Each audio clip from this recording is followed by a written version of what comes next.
Good evening, everyone, and welcome to the regularly scheduled council meeting for Monday, September 28th. We start by acknowledging that we're gathered on the traditional territories of the Coast and Strait Salish people, specifically the Lekwungen speaking people known today as the Esquimalt and the Songhees First Nations, and that we're gathered. Their connections to these lands continue to this day. I also want to let people know, remind all of us that we're live streaming, and for those watching at home, if you're not catching it live, it'll also be archived later on the municipal website. We do have an amended agenda with a few things moved around on it, so make sure that for those of us in the room here that we refresh our electronic devices accordingly so that we have all of the latest correspondence and the right numbering orders. I think my notes are correct, but I may have made a mistake, in which case just somebody wave at me and let me know that it's gone off. Up number one, we have adoption of minutes of council and committees of the whole. I'm not sure if there's any. Can we consider all of these as a block, even the committee and the council together? I'd recommend just considering committee of the whole separately from council, and then you can consider them as a block together. Okay, so we have two committee of the whole meetings, September 8th and 10th. I'll move adoption of committee of the whole meetings minutes from September 8th and 10th. Second. Moved and seconded. Are there any questions, changes of those? Not seeing any. I'll call the question then. All those in favor? Opposed? None opposed. Oh, I should also just mention for all of us here, Councillor Ney is not able to join us this evening, so it'll just be the people in this room. She's not attending remotely. Then if we can get a motion to approve the council meeting, the rest of the council meeting minutes. I'll make the motion to approve all of the rest of the council meeting minutes under number one on the agenda. Second. Moved and seconded. That's July 20th and September 8th. Oh, sorry, September 10th, 14th, and 21st. Are there any changes, corrections? Not seeing any, so all those in favor? Any opposed? None opposed. Thank you very much. And then item number 2 on the agenda, we have adoption of minutes of the advisory committees, and we can do these, I believe, together as a block. Ms. Morden?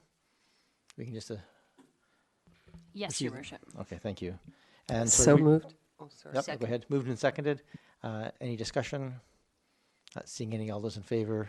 Opposed? Not opposed. Thank you very much. We move on to my to Mayor's remarks. I just start off just by congratulating Councillor Braithwaite, who is appointed by acclamation to second vice president of the AVICC at the UBCM conference. The AVICC conference did not happen this year, so that AGM procedures happened at UBCM where that was taking place. So congratulations, Councillor Braithwaite. Also, most of council, I think all of council, attended the UBCM conference. It was a virtual conference this year, and some interesting breakout sessions and a plenary session. I just want to express our appreciation to Mayor Tate from Souk, who has been the president of UBCM over the last year, and it's been a very difficult year for UBCM as they've had to readjust everything basically with COVID, unable to travel the province, unable to have a regular conference, and they managed to pull together the conference and do their work quite effectively. So I express my appreciation for that. Also want to acknowledge, I did last time for the cleanup at McNeil Bay, but this last weekend, Friends of Uplands Park and the Greater Victoria Green Team, in partnership with Oak Bay Parks, did a major cleanup at Uplands Park. They did it with, I think, a little over 30 volunteers and 2 different waves to keep the distancing apart, and an enormous amount of work accomplished with those volunteers. So I just want to express on behalf of the community all of that time spent both organizing and the people for showing up and doing that work. And last but not least, I just want to acknowledge and congratulate staff. There was the new financial plan, strategic plan, annual report, work plan, etc. Set of planning and reporting documents was submitted to UBCM, and it was shortlisted, but came in 3rd overall of the in the categories of excellence in government. And it came in behind Kamloops and Burnaby, both of whom had one-off projects at fairly substantial cost, where this was much more of a substantive change to process for us, and done really with by the effort of staff, in addition to the regular duties without special budget. So I just want to acknowledge the amount of work put in by staff and the recognition that got at that table. I think it deserved first prize, but I'm a little biased probably in my assessment of it all. But I do want to just express our thanks to staff for putting all that work together. Next up, we have the public participation period, and as we are in COVID, we are a little bit constrained in terms of public access. I believe we have 2 people registered to address us tonight, but are they both calling in? Is that correct, Ms. Morden? That is correct. I believe we may have 3 callers on hold. Okay, so why don't we initiate then, and this is the first time I think I can recall actually having people calling in at public participation. So is it easiest just, I'm not sure where this is being turned on into our system so we can hear them. Is that your rule? Correct, yeah. So they're going to be transferred in from the front reception to the phone, and I will put the All microphone right, down let's so you can welcome. hear So them. for those who are watching at home, if you wish to dial in, you can call into the 250-598-3311 number, and you'll be put on hold. You'll be put in a queue. And our procedures bylaw has a total of 20 minutes allocated for this section, but no more than 3 minutes per speaker. Thank you. We'll take the first caller. That still sounds funny. First caller's on the line. Hello and welcome. If you could just please introduce yourself and the municipality that you're calling from? Pardon me? Could you just give us your name and the municipality of your residence? Okay. Deanna Pfeiffer, Saanich. Oh, hello, Ms. Pfeiffer. I think you're actually scheduled to, sorry, go ahead and speak. Okay. Thank you very much. I want to speak to agenda item 9, the rodenticide ban. Good evening, Mayor and Council. The reason I'm calling this evening is to let you know why rodenticides need to be banned and the truth about what is really going on. 11 months ago, I had 2 dead owls in my arms and placed them in my freezer to arrange a necropsy. The necropsy revealed the 2 owls died from 2 types of commercial-grade rat poison, bromadiolone and rotificum. What the heck are these? I thought rat poison was warfarin, so I dove into research and I discovered that these are incredibly toxic compounds and cause a horrifically painful and slow death over days to weeks, and responsible for an alarming increase in wildlife deaths, not just owls, and it's poisoning the entire food chain. Once I started looking, I noticed black bait boxes containing bromadiolone by pest control companies all around the buildings in our area. Do people know what's going on? That's what I wondered. And so I went to these businesses and buildings and talked to people. And I asked the people in charge of the contracts with the pest control companies if they knew about the owl deaths and, what was their understanding. They told me that they were told from the pest control companies that there was no harm to wildlife or green space. The reports and studies I've included in my correspondence are evidence that this is just not true. I'd like to draw your attention to the question and answer style type fact sheet that I've included and the long list of supporters in this campaign. There are safer, cheaper, more humane alternatives available. It makes no sense to have these poisons in our environment. Rat poisons are ineffective and need to be banned. This is long overdue. I plan, once rat poisons are banned and we have a safe place for owls again, to build owl nest boxes. I am super passionate about this cause and I've worked on it every day for 11 months since I held the first owl in my arms. I've been working with multiple municipalities across BC and calling numerous councillors to let them know what is going on. Once people have the opportunity to get up to speed, they are 100% on board and wonder why this has gone on for so long. This has got to stop. It is vital that municipalities take a strong stance against these products in order to pave the way for other municipalities in BC to take likewise action themselves. The extensive data before us evidences that mere restrictions are not enough. Anticoagulant rodenticides needs to be a thing of the past, and as stewards of the environment, local governments must protect our environment, wildlife, and future generations against the devastating harms they pose. Municipalities need to unite and bring this to the attention of the province, but also to the attention of the public. I thank you very much for your time and for reading all the information that I provided. Thank you. Thank you, Ms. Pfeiffer. Thank you for calling in. We have another caller, I believe, queued up. Just one moment. Okay.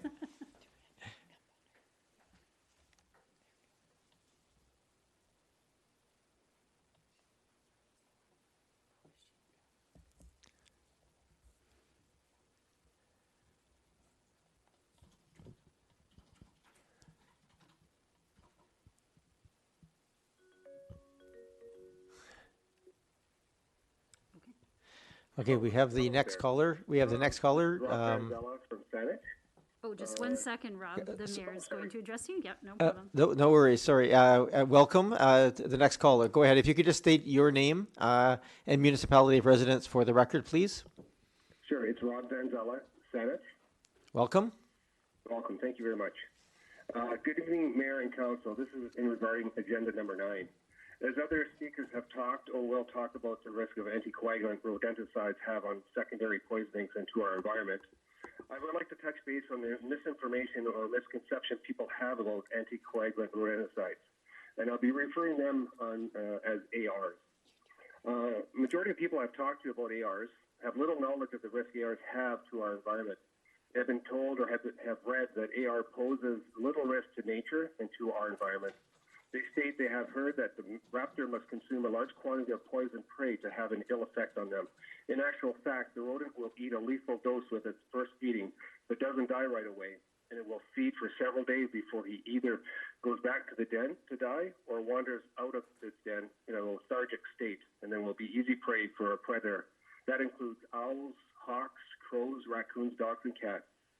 During the time of the poisonings, rats understand something is wrong and will mate as much as he can to produce more offspring. So in actual fact, ARs makes matters worse in the long run by increasing rat population.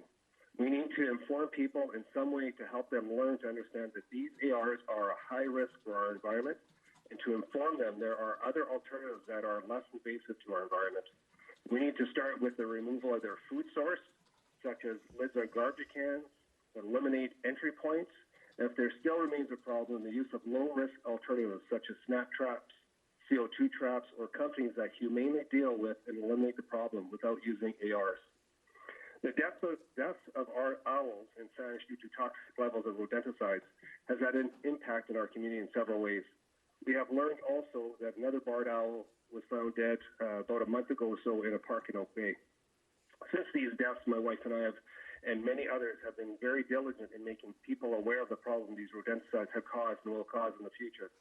Not only should ARs be banned municipally, but also provincially. ARs have been used for decades, and we still have a rat problem. It's obviously not working, so other alternatives need to be explored. Therefore, I hope the District of Oak Bay will take steps as other jurisdictions have abandoning the use of ARs and having the mayor write to the province for a province-wide ban of ARs. Thank you for your support. Thank you very much for your call. I believe we have one more, at least person queued up here. Ms. Morgan, can you just let me know when they're ready to go? Sure, Your Worship. I believe we actually have 2 more callers. 2 more callers. Great. Thank you.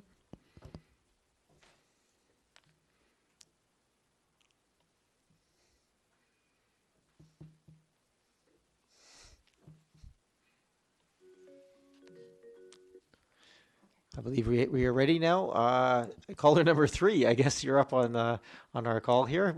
If you could just please identify yourself with your name and your municipality of residence, please. Certainly, yes. It's Adam Leamy calling from 773 Island Road in Oak Bay. Welcome. Thank you very much. I'm calling about a further agenda item, 785 Island Road, and I know Council has some decisions to make.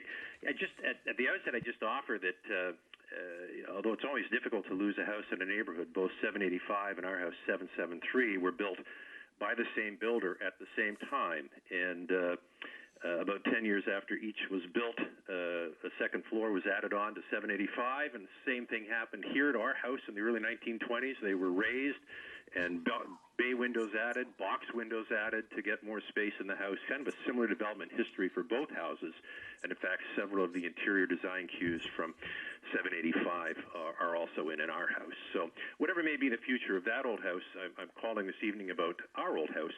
We underwent quite a significant renovation over the last few years to restore our house. Back in the mid-60s, it had been covered in aluminum and a number of other things, and we stripped all that back, and we restored the wood and had wood remilled to match, and we've done interior work as well. So we're quite delighted with how the house has turned out, and it finally, after some years of being aluminized, presents a nice face to the street once again.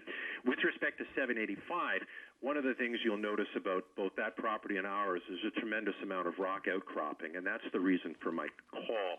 a couple of years ago when new water service was put into 785 to reverse a situation whereby, because of the rock, their water lines were crossing our property and their sewer line was crossing 813's property. A new water line was put in and ran into the bedrock, and we're only able to drop that new water line maybe 12 inches in dirt because that's where the bedrock is. And so my issue relates to the perimeter drains on our house drain directly out to the front of our property, and they run under the municipal boulevard in front of 785 and across most of the property of 813 to the first available drain. And so we're somewhat concerned because of the work we've done on our house and because of the care we've taken to preserve it. We are concerned that we're not sure, in fact, that drain that runs under the municipal boulevard in front of 785 is 3, 4, or 5 feet underground. I suspect from what I've seen of it, because of the bedrock, it may only be about a foot underground in many spots. So with respect to potential demolition of 785, construction of a new driveway, etc., we're quite concerned that in the fall months, the winter months, when it's muddy out there, and there's going to be some significantly sized vehicles and trucks going in there for blasting or whatever else may be the case, we're concerned about that municipal property under which or through which our one drain for the house goes. And so my question to you, Mayor, members of council, is what precautions do you take in a situation like that when a private home, their water line, or excuse me, their perimeter drain line goes under the municipal property? It's not that deep. Do you take some action, or can you direct me to how I could make sure that the municipality is protecting our pipe that runs underneath Sure. its Thank you, property from the construction? Thank you, Mr. Leamy, and that's time. But I don't have the immediate answer for you, but what I can say is the question is captured here. The best place to go is to our building and planning department, and they can direct you either to engineering or they can answer the question themselves. Having the concern flagged, though, is helpful for us. But generally speaking, those sorts of concerns are looked at when the provisioning, any new servicing provisioning is done, but may have to be looked at in this case if there's additional work happening on site. So I'll just take it that we've been flagged by it, and that'll get passed on to staff. But if you wish to make sure, you can call our staff directly on that at our main line. Actually, the same number you just called in the daytime is our main municipal hall. Are there any other callers, Ms. Morden? Yes, Your Worship, I believe there's one more caller. All right, we have one more caller in queue.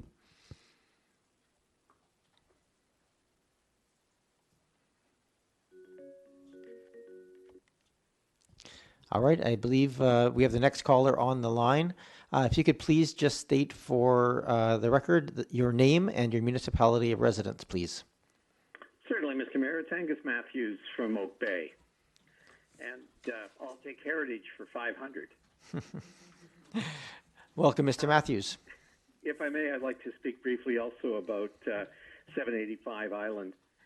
Hopefully the best solution for that will indeed be designation. And I just wanted to give Council a bit of a thought to have in the back of your mind as you're doing your deliberations on the future of this. I realize designation without the willing owner is a complicated thing to do and rare in Oak Bay, but I think it might set a really good precedent for the way things could go in the future. I hope Council will find the courage to go ahead and designate this property. And I think the reason is an interesting one. The heritage values have been clearly proven by others. But the interesting aspect that I see is that the applicant originally was interested in the heritage revitalization agreement. So to designate the property and then go back to the applicant and say, if you wish to mitigate any possible costs you think you incur, any losses you incur as a consequence of our designation, we urge you to come up with a very creative heritage revitalization agreement whereby you're able to come with another lot onto the back of Plumer and restore and maintain the house at 785 at its present position and certainly enhance it a great deal. A creative applicant should be able to actually enhance the value of the property through the designation and the revitalization agreement rather than suffering any costs. And I would think council members are going to be very conscious of potential liability to the municipality for costs if there was indeed a loss. But I think punting this right back into the lap of the applicant and saying, do your best. If you're creative, you can mitigate your losses, and that would, in fact, cause the municipality to be relieved of any responsibility, I believe. Anyway, I hope that there is a great way to be able to restore and maintain this fantastic building, and I hope you give consideration to that as you proceed with the rest of your deliberations on that item, and I hope it gets to a public hearing and we can share our views at that time. Thank you. Thank you very much, Mr. Matthews. Ms. Morden, are there any other callers that have come in here? No additional calls for public participation, Your Worship. Okay, thank you. Just given the lag that happens on our broadcast, I'll just wait another 30 seconds. If anybody wishes to call in, this is last chance, 250-598-3311. We'll just wait 30 seconds. If there's no more calls, we will move on to the next agenda item.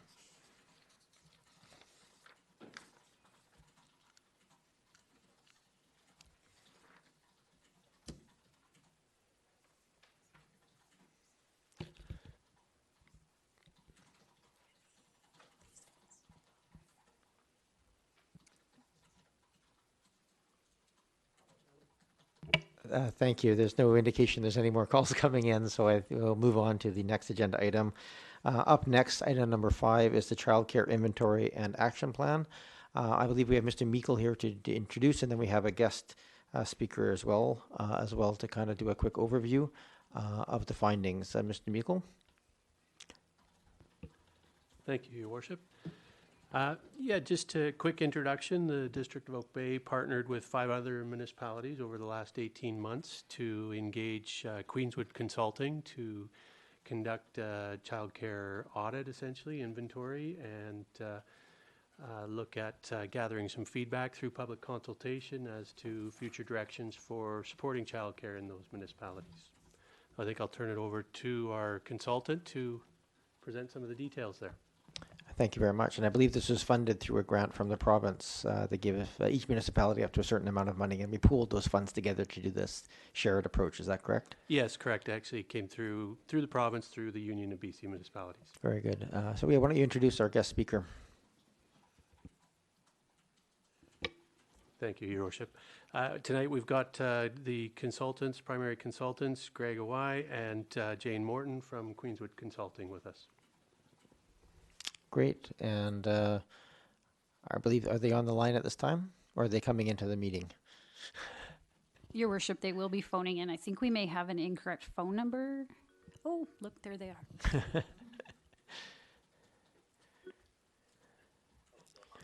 Hello and welcome. Hello.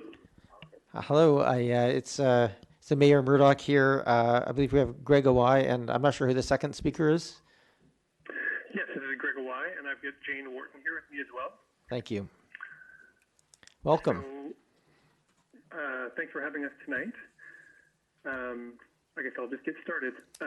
If we're on the background slide, that would be great. So, securing childcare has become a significant source of anxiety for parents around the capital region and across the province. The shortage of appropriate care spaces leads to a reduced quality of life and reduced economic opportunities for families. Fewer parents, particularly women, are able to seek employment outside the home, which does impact local economies around the region.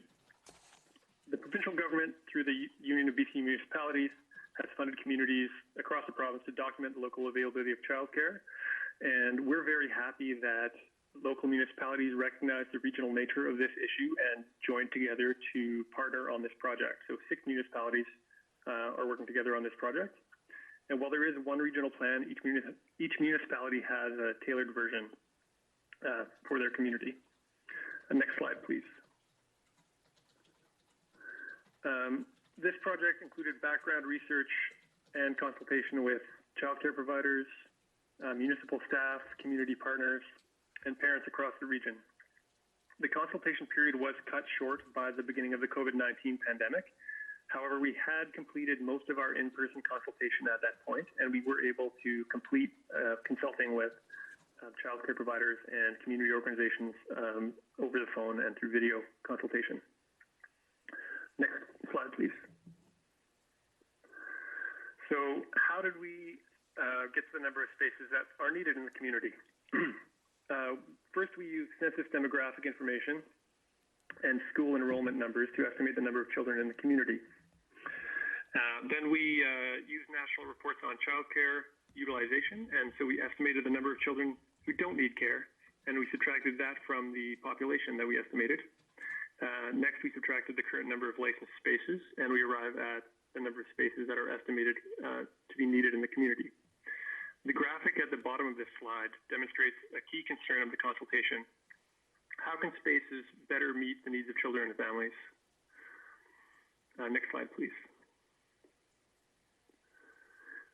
So the child care regulations landscape is very complicated, and there are many different kinds of licensed and unlicensed care. This slide is to just give you an idea of how complex it really is.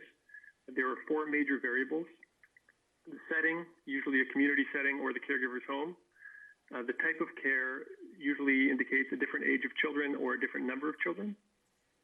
The care provider qualifications, which could be requiring an early childhood education or as little as 20 hours of training.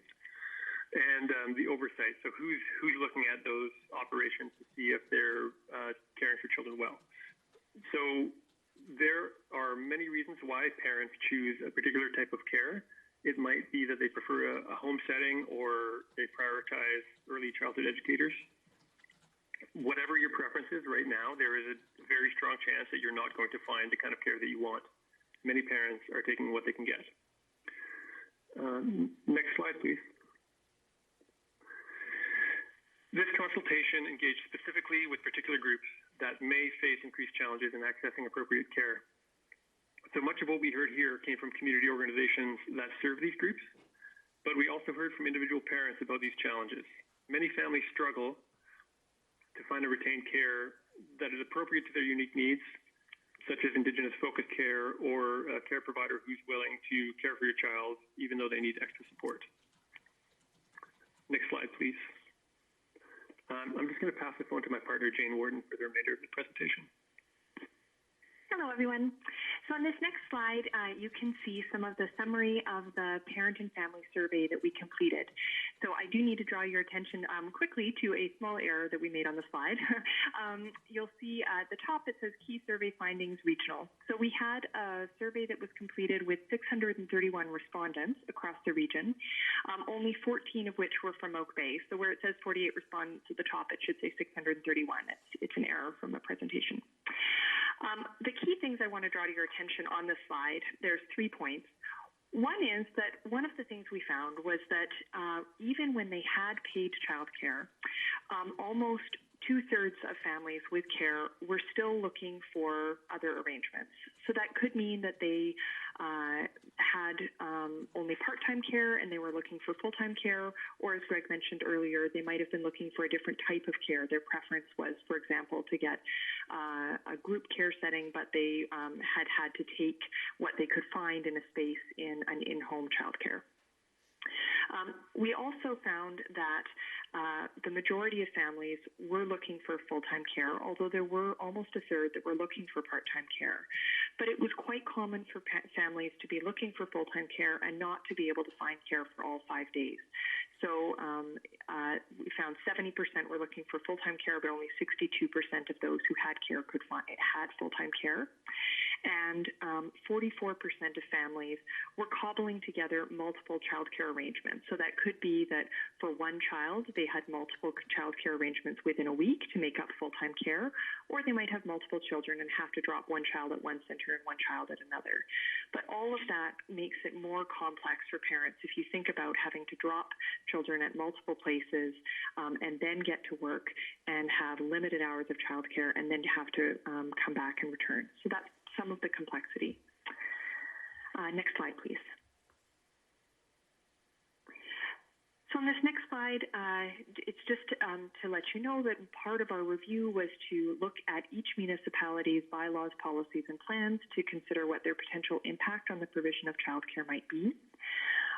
You'll see some recommendations at the end of the report, which speak to some ways that we think that the municipality of Oak Bay could increase the support for childcare. And in particular, we were looking at the opportunity to create childcare in residential zones. Next slide, please. On this next slide, you can see a summary of some of the municipal demographics. So part of what we were doing within each municipality was to understand or to estimate the number of children 0 to 12 who were living in the municipality. We wanted to update the numbers from 2016. So we were looking at enrollment in local elementary schools and trends in the population increase. However, within the municipality of Oak Bay, we've estimated a fairly similar population of children under 12 as in 2016, so just over 2,000 children under 12. Next slide, please. This next slide shows you that one of the things we were looking at was not just looking at the municipality as a whole, but also considering the neighborhoods and the areas within each part of the municipality. There we were questioning where the majority of children 12 and under were living, and then looking to align to see if that's where the majority of childcare spaces were. So we found within the municipality of Oak Bay that there were 4 neighborhoods where the majority of children 12 and under would live or were living, and those would be the neighborhoods that we would suggest should be prioritized for future development of childcare.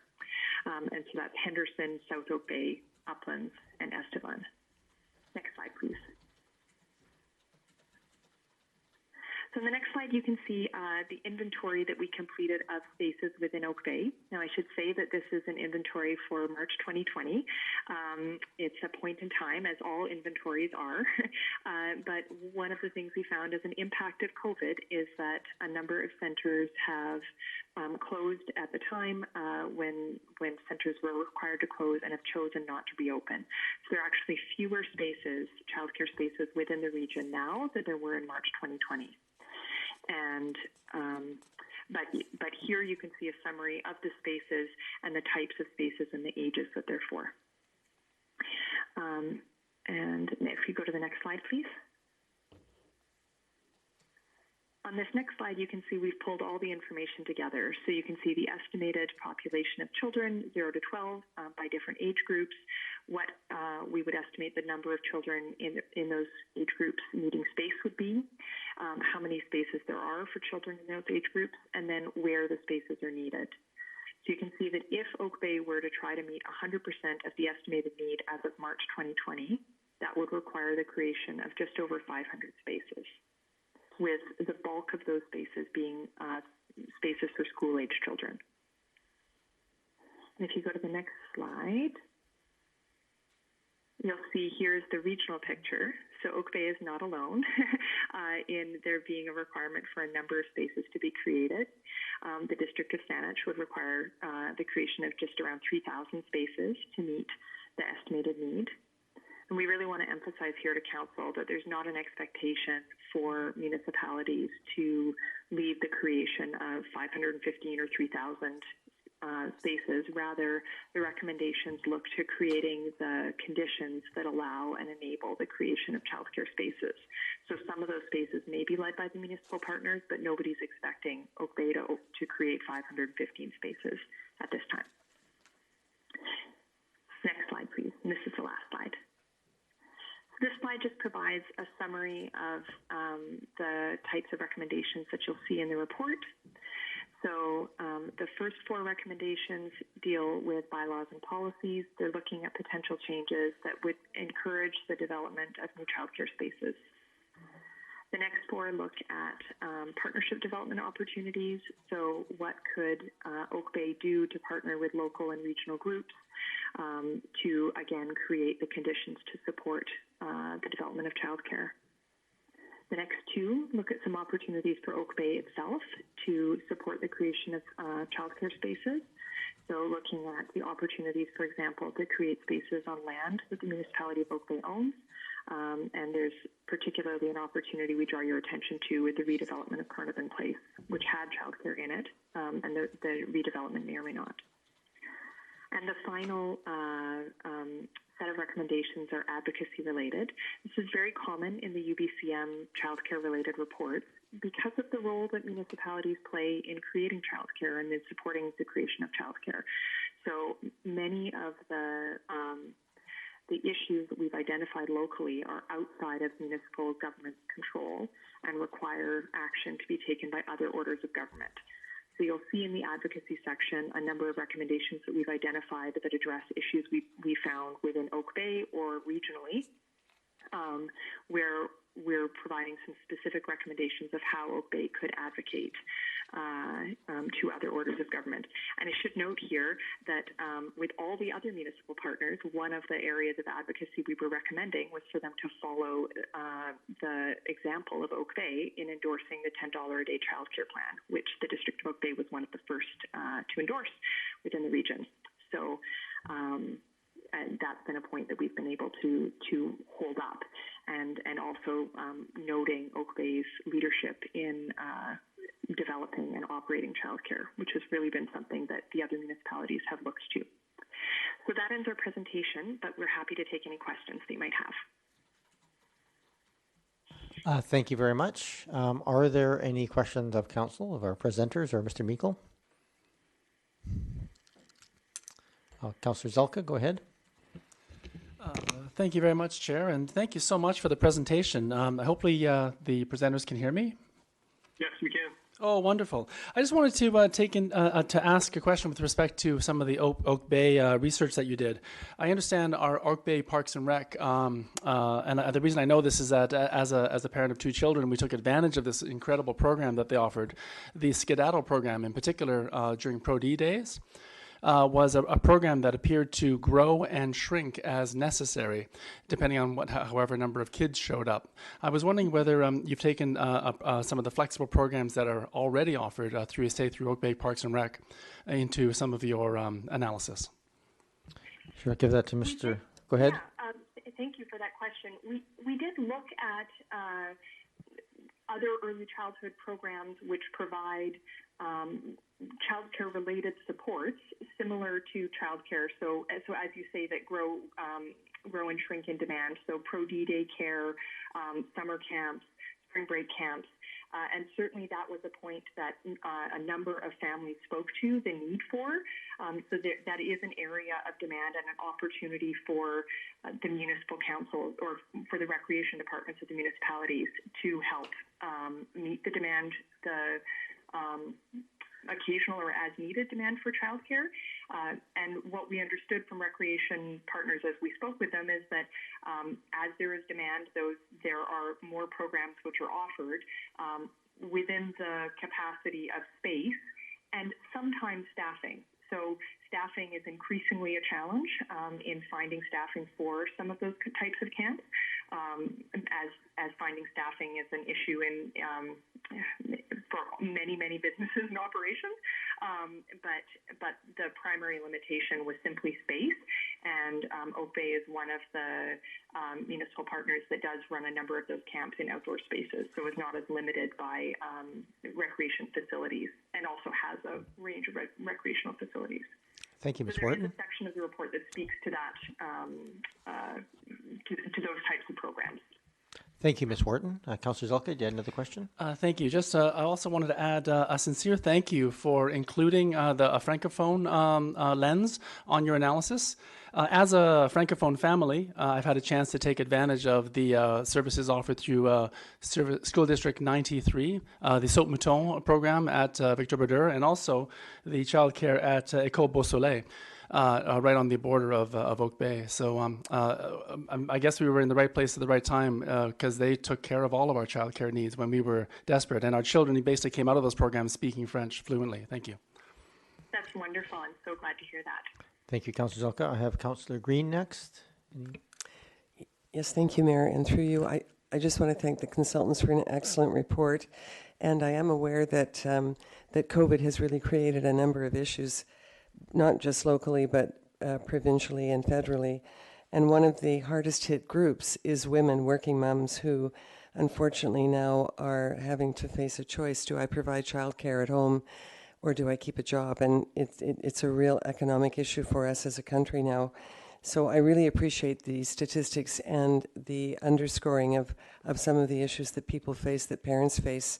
I'm really happy that Oak Bay is a leader in this area. But I do agree that we need to create a more encouraging environment to encourage an increase in growth in spaces. So thank you for a great report. Really appreciate it. Thank you. You're very welcome. Thank you, Councillor Green. Councillor Braithwaite. Thank you. And through you, Mayor, I know that really we will be getting a report back, I'm hoping, from our staff once they have a chance to go over this information. I do think that there's a lot of good information in the report. I also think that for me, there's a little bit of lacking information, and that would be in regards to you say that there's 515 spaces that are needed, but I don't see anywhere in the report that I could tell, and correct me if I'm wrong, that you've taken into account grandparents who look after children, parents who stay home, or neighbors who look after children. So I'm wondering, I'm thinking that our staff will probably be able to delve into that a little bit more, but perhaps you want to touch on that. Ms. Wharton, are there? Yes, Go ahead. So we have tried to take that into account. So when and if we, I don't know if we can flip back to a particular slide, if that's a possibility. We can. So, sorry, is that an option to bring a slide? Yeah, back go up? ahead. Go ahead. Which slide? Slide number. Slide number 12, please. So you see here, there's on the first row, there's estimated 2020 population of children 0 to 12. And then the next line is the estimated number of children needing space. So what we did here is we looked at national and provincial studies that looked at the percentages of families that had their children in paid childcare. So that, and we looked at it by age because, as you might imagine, there are a much smaller percentage of families who have children under 1 year of age in childcare than there are at 2 or 3 or 4. And there are, of course, families who where a parent is able to and chooses to stay home, or grandparents provide, or other family members or friends provide unpaid care. And so we really wanted to be clear that we were not proposing that there needed to be a space for every child under 12, but rather looking at the different age groups and saying what percentage of families across the country and provincially have tended to be accessing childcare in that age group, or are looking for childcare in that age group. And so then do we have those numbers of licensed spaces? So we did try to take that into account as best as we could. And we certainly found within Oak Bay another point, which should be noted, is that even outside of paid childcare within a licensed childcare setting, it's quite common within Oak Bay to have nanny care. And so, again, those numbers would be taken into account and sort of excluded in the estimated number of children needing space. I hope that helps to provide some clarification. Okay, thank you very much. Councillor Braithwaite. Yeah, no, that's good. If there's no, I think Councillor Pat. Go ahead, Councillor Patterson.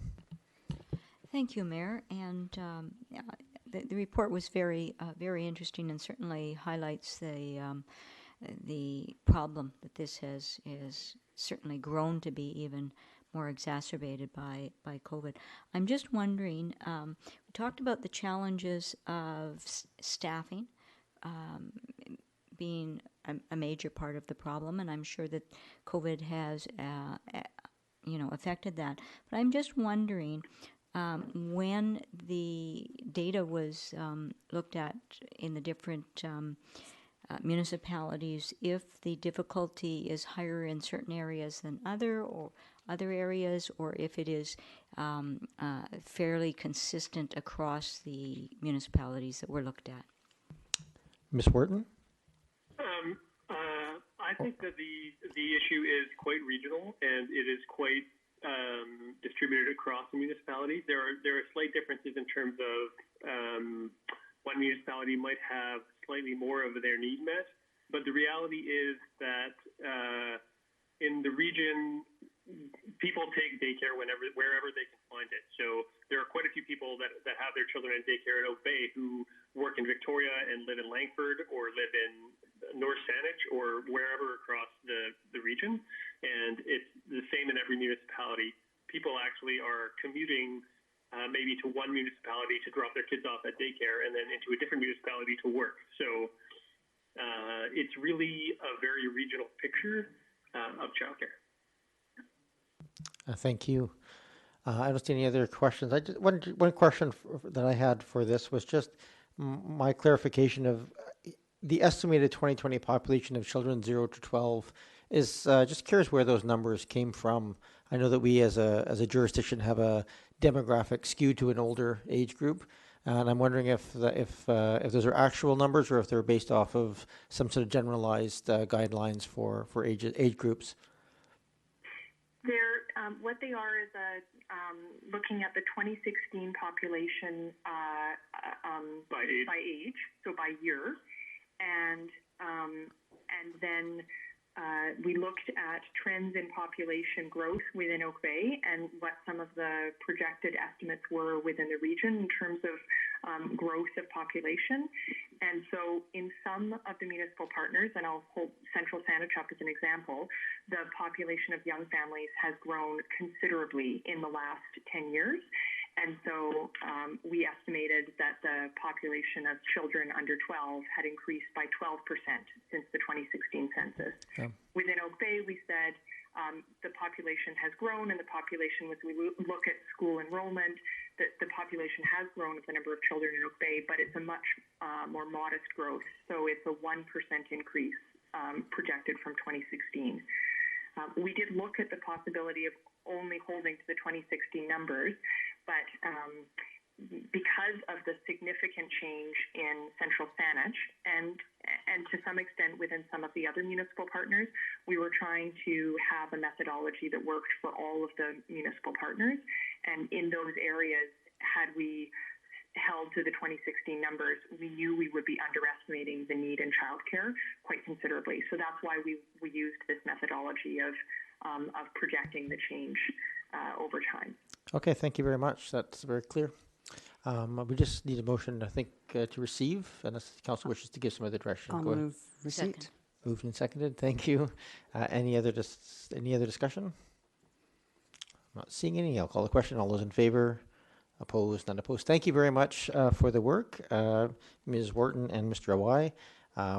Very interesting, and it's nice to see the response come back after this time. So good luck with all your other presentations out there. Thank you very much. Have all a good right. evening. You too. Have a good evening. Moving on to item number 6, we have the donation of public art, Winds of Time. Mr. Meikle, would you like to give a quick overview? Sure. Thank you, Your Worship, and through the chair.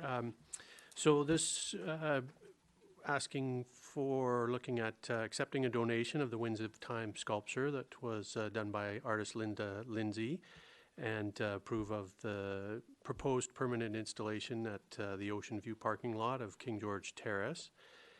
The Winds of Time sculpture was part of the 2019 Arts Alive program and resided on Oak Bay Avenue just in front of the Pharmasave there for that year.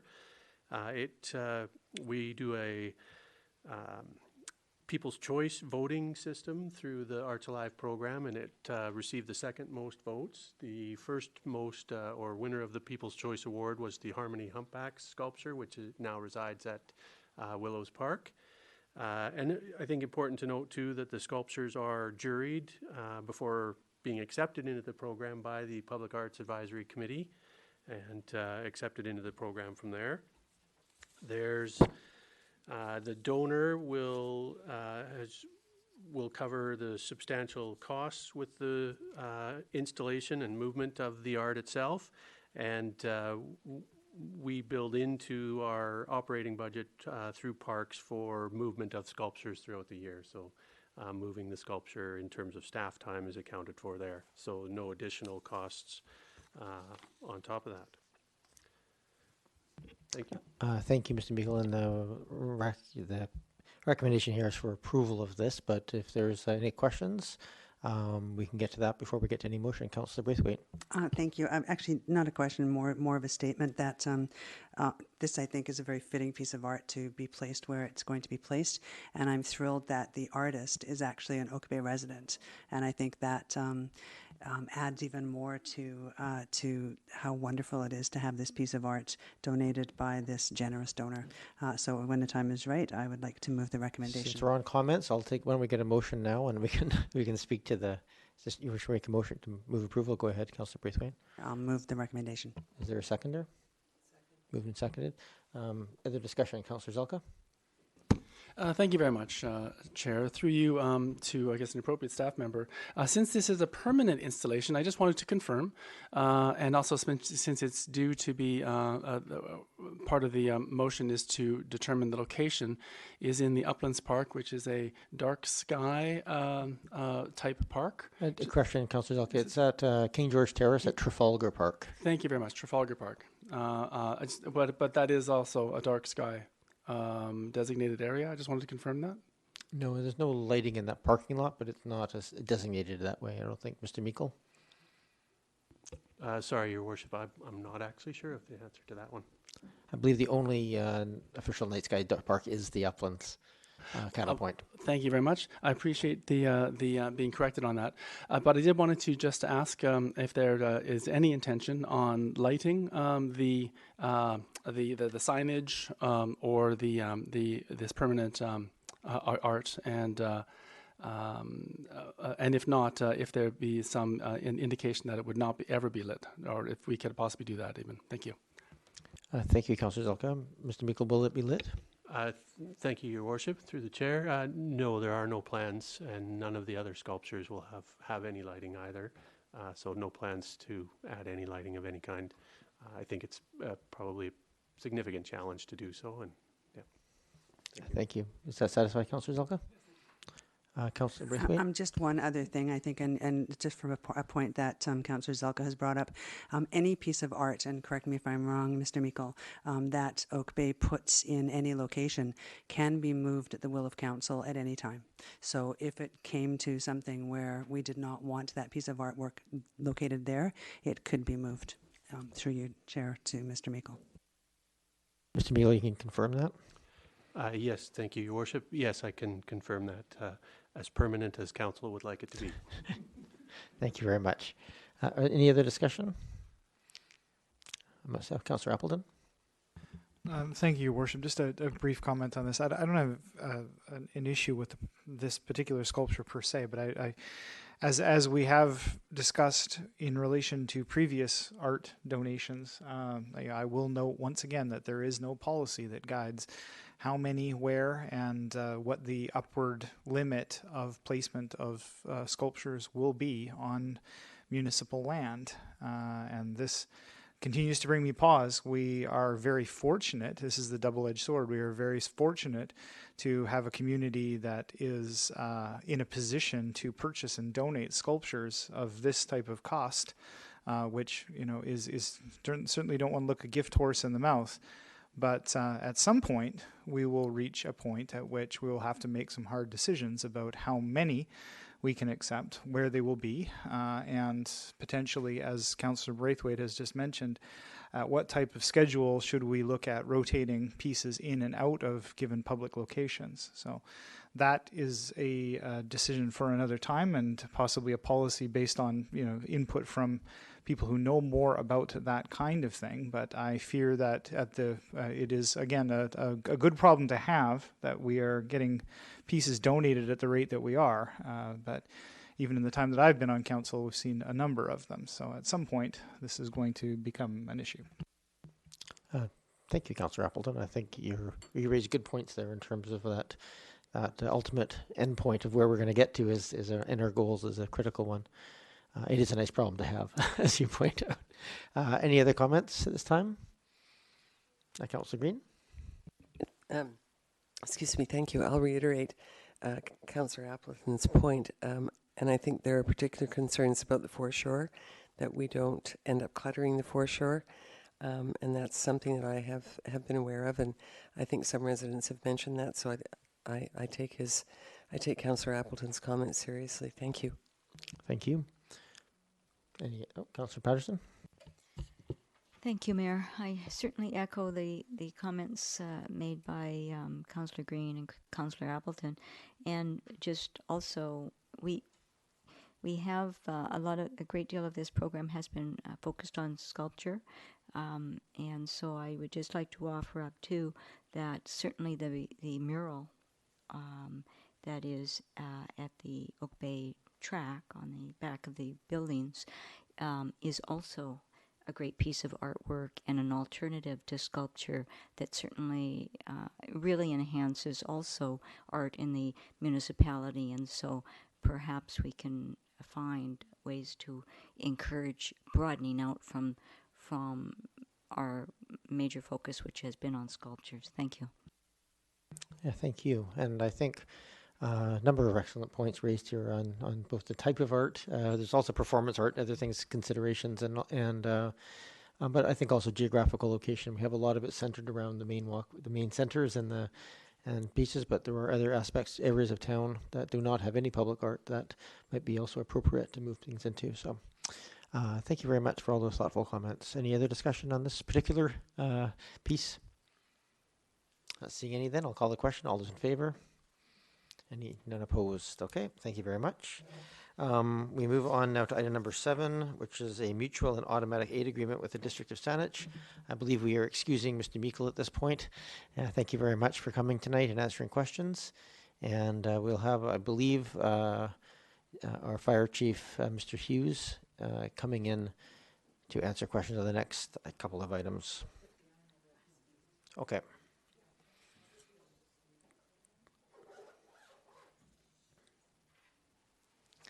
Yeah, thank you. Have a good evening.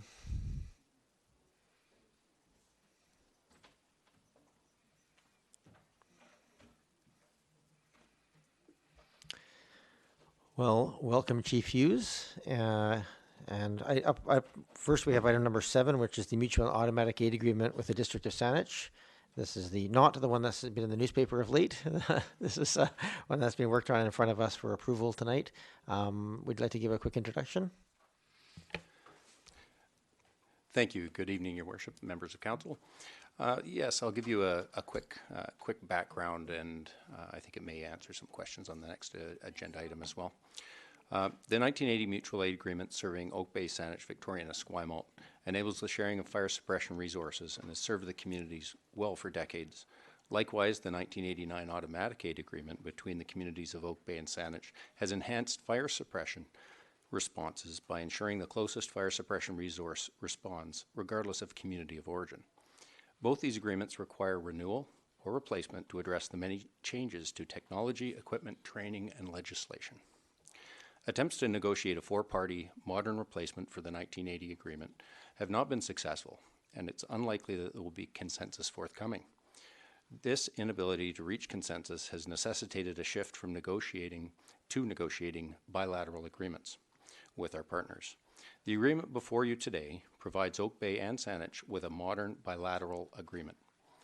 The 1989 Automatic Aid Agreement has also been updated and is contained within an appendix to the main agreement. The most significant change to automatic aid is the introduction of closest engine response. This progressive response option allows for the utilization of the fire resources from either community based on their geographic proximity to the emergency event. This new agreement includes language that supports modern firefighting practices and limits liability. Although an agreement encompassing all 4 communities would be ideal, this new agreement allows Oak Bay and Saanich to move to a modern agreement, improve service to both communities, and allows subsequent agreements with our other partners. Thank you, Chief Hughes. Are there questions of the Chief or members of council? I'm not seeing any. Councillor Patterson, you can take questions or a motion, whatever you wish. Go ahead. Yes, thank you. I just, when I read through the agreement, I believe, hopefully it's all still the same, Clause 36 and Clause 43. Clause 36 talks about annually there'll be, you'll conduct a review of mutual aid and automatic call-outs between departments. And then Clause 43 speaks to the recovery of actual costs of consumables. I'm just wondering if that, when or if that information comes to council in any data along the way. Not that I'm asking for it tonight, but I'm just wondering for the follow-up on that. Thanks. Mr. Chief Hughes? Through the chair, we'd be happy to provide that information on consumables and costs, actual responses back and forth. Is there any anticipated change in those costs with this agreement, Chief? There's no anticipated costs. The amount of consumables is minimal, typically in a typical year. Thank you. Councillor Braithwaite? Yeah, sorry, I just noticed on page 20, under point number 8, it says, the last line says error reference source not found. It's saying that it says the effective date set out in section, and then I guess that would just get changed to whatever date we come up with for the signing, or I'm not sure.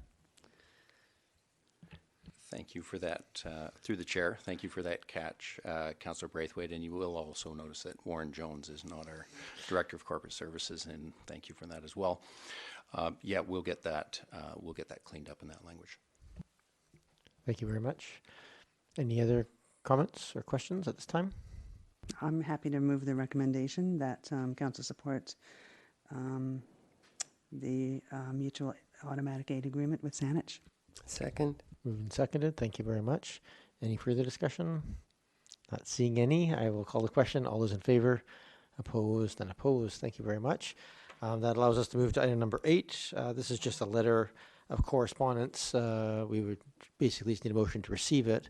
But Chief Hughes, do you want to touch any touch point on this? You do not have to. I can touch point that I am currently in discussions with Fire Chief Paul Bruce at the City of Victoria regarding an agreement. I don't want to obviously get into any details, but I am in contact with the Fire Chief there in regards to our two communities continuing to work together, which we will continue to until we forge a new agreement. Thank you very much. I'll move receipt. Second. Moved and seconded. Thank you. Is there any other discussion, questions? Not seeing any. Okay, I will call the question. This is a motion to receive. All those in favor? Opposed? None opposed. Thank you very much, Chief.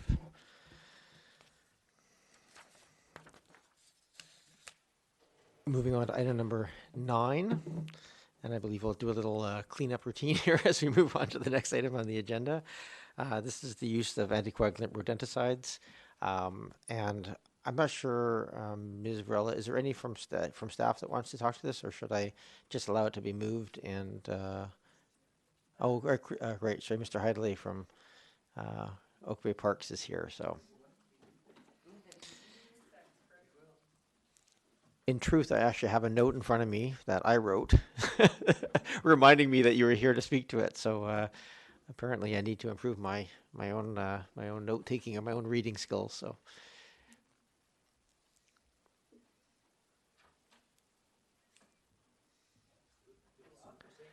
So we have with us this evening Mr. Heideley, our Manager of Park Services. Welcome, Mr. Heideley.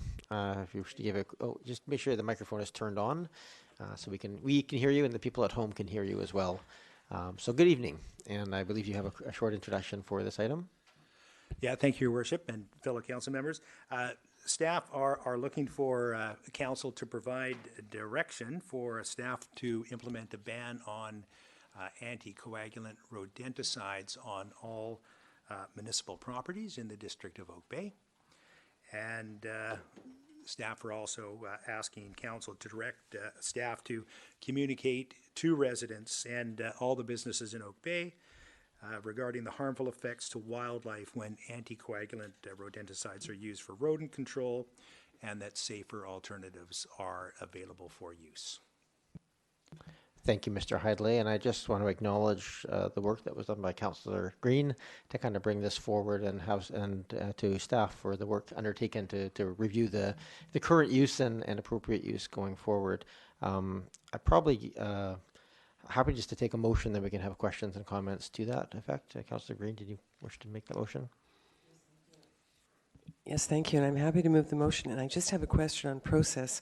There is a third piece, which is to write to the province on behalf of Oak Bay Council to encourage a provincial ban, and it would be a letter to the Premier with appropriate ministers and copying local members of the legislature as well in the CRD.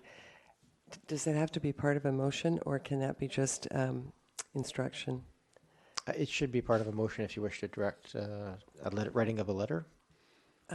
Through you to Mr. Hidley, do you have any objection to adding that piece, Mr. Hidley? I think in I fairness, do Mr. not, Councillor Yeah, Green. that'd be the up mayor. to this table, not Oh, not to sorry. staff. Okay. That level of advocacy is our table, not staff's. Okay. Yeah. So I'll go ahead and make the motion. Thank you, Mayor. That council provide direction to staff to implement a ban of anticoagulant rodenticide use on all municipally owned properties in the District of Oak Bay, and that council direct staff to communicate to residents and businesses in the District of Oak Bay regarding the harmful effects to wildlife when anticoagulant rodenticides are used for rodent control, and that safer alternatives are available. And the third piece is that the mayor write to the Premier on behalf of Oak Bay Council to encourage a provincial ban on these products, and that this letter be copied to appropriate ministers and to local MLAs in the CRD for their information. Thank you. I'm not sure how we Second. moved and seconded. Thank you.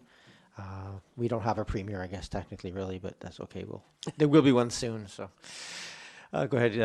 So it's moved and seconded. I'll take questions first, and then actually, Councillor Green, if you wish to motivate, you're more than welcome to do so to start us off. Well, thank you. And first of all, I would just like to thank Oak Bay staff, particularly Ms. Varela, and also you, Mr. Mayor, and especially Chris Hidley for his support and help in putting this together. I would also like to acknowledge Councillor Ned Taylor in Saanich, who was also helpful to me in trying to bring this forward, as well as Deanna Pfeiffer, who did call in this evening, who is a community leader leading the charge for the province as well. And so I would like to acknowledge all of you. Thank you very much. All right. Thank you, Councillor Zelka. Thank you so much, Chair. And thank you especially to the members of the public for bringing this to our attention. Very appreciative with the volume of email that came in on this item. I was very pleased to read in the staff report that currently Oak Bay District do not use any anticoagulant rodenticides at the time, currently. However, the staff report suggests that some of our contractors on municipal properties may use that. I was wondering if I could ask through you, Chair, the staff to possibly comment on how widespread this practice currently is. Thank you. Mr. Hidley, do you have a sense of how often rodenticides might be used currently? I do, Your Worship, and thanks for the question, Councillor Zelka. There are what's referred to as second-generation rodenticides used at the Parks and Public Works building, and there are some also used as outdoor bait stations at the rec center. And the particular product that is used at the Public Works and Parks buildings is one that is called bromidolone, which is one that is on the list that you just don't want around. Okay. Thank you. Councillor Braithwaite. So then I guess a follow-up question to that would be, what will be used instead to make sure that we can contain the growth of the rat population within Oak Bay? Through the mayor, thanks, Councillor Braithwaite. I have had one conversation with our contractor that looks after rodent control already in regards to the Public Works and Parks office, and there are a variety of alternatives available. Snap traps, which are inside bait boxes that have to be checked a little bit more frequently. There's instant kill traps. There's rat zappers that electrocute them. So there are alternatives there, and that are available for use. Go ahead, Councillor Braithwaite. So just one other question through you, Chair. I know that when I talked to you about this in June, you said to me that you've never received a request from any homeowner for the use of any rodenticide, which was good. However, that some of the outside businesses did use some rodenticide products. So I'm wondering if this motion that we have on the table is for our staff not to use this product, and obviously people that we would hire into the municipality not to use this product. But the next step would be for residents not to use this product. So that's why I think it's really important, the next step that Councillor Green said, which is to write to the province, because without the province coming down and banning the use of rodenticides, that would mean that people within our municipality would be able to use them. Is that correct? That is correct. You can still request them to be put on properties through pest control companies. You do need a pesticide license to apply them, or you have to be a registered farmer for use. Okay, thank you very much. Any other discussion on this? Councillor, I'll go to Patterson first and then Councillor Green. Thank you, Mayor. And a question perhaps that staff can answer. I have, for some reason, noticed that this year I've had many comments, perhaps because more people are staying home, but I've had a lot of reports of rats eating tomatoes, eating fruit. There seems to be a general uptake in the population this year for whatever reason. And so I am actually getting questions about what can you use besides the snap traps, because that does get rather cumbersome. And so perhaps we could think of a way of communicating alternatives to the broader population of Oak Bay. With the colder season approaching, also if the population is up, that means that they will look for warm places to to overwinter. And but I've had reports of everything from car wiring being destroyed and fruit and whatnot. So it does seem like there's been quite an increase in population this year, and so that could also be bringing forward more commentary. Fair enough. Thank you, Councillor Patterson. Councillor Green? Yes, thank you. And during my looking into this, one of the things that has caused the uptick in rat population in Oak Bay is that when restaurants were closed and garbage was no longer available, it caused them to search and look for other sources of food. So, compost, there are many things you can do on your own property to mitigate rats, but I realize it's a large problem. But as Mr. Hidley says, there are many other alternatives. Some are cumbersome and difficult, but they do work, I can tell you that, because we've caught quite a few in our yard, going for apples, of course. So anyway, I hope that's helpful. I think we've covered the topic. We have a motion on the table. Is there any other discussion? Not seeing any, I'll call the question. All those in favor? Any opposed? None opposed. Thank you very much. Thank you, Mr. Hidley, for that. And thank you, Councillor Green, for bringing it forward. And we have up next the Heritage Alteration Permit for 1520 York Place, which I believe is not yours, Mr. Hidley. I believe it is Mr. Anderson. Thank you very much for coming this evening. Have a good evening. Mr. Anderson, welcome. Thank you. Yes, Your Worship. On behalf of the Parks Department, I'd like to introduce this item. No, I would not. So we have before us the Heritage Alteration Permit application that had come before the Committee of the Whole on September 8th.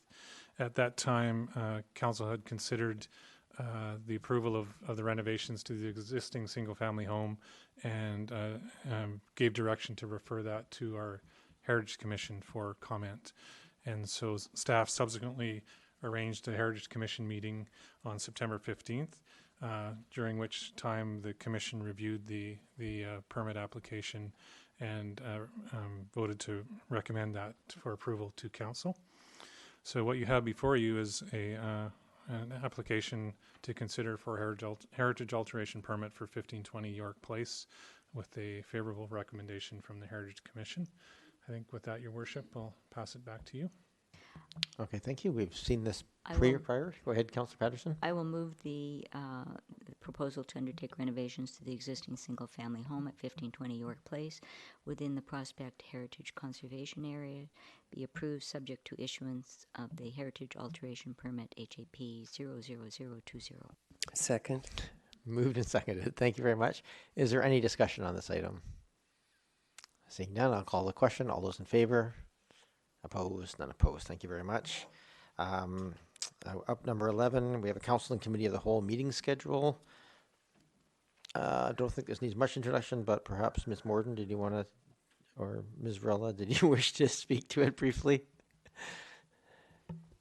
Sure, Your Worship. It's mainly just a housekeeping item. There was a resolution on the books from March 16th, I believe, that suspended the regular meeting schedule for council and committee of the whole.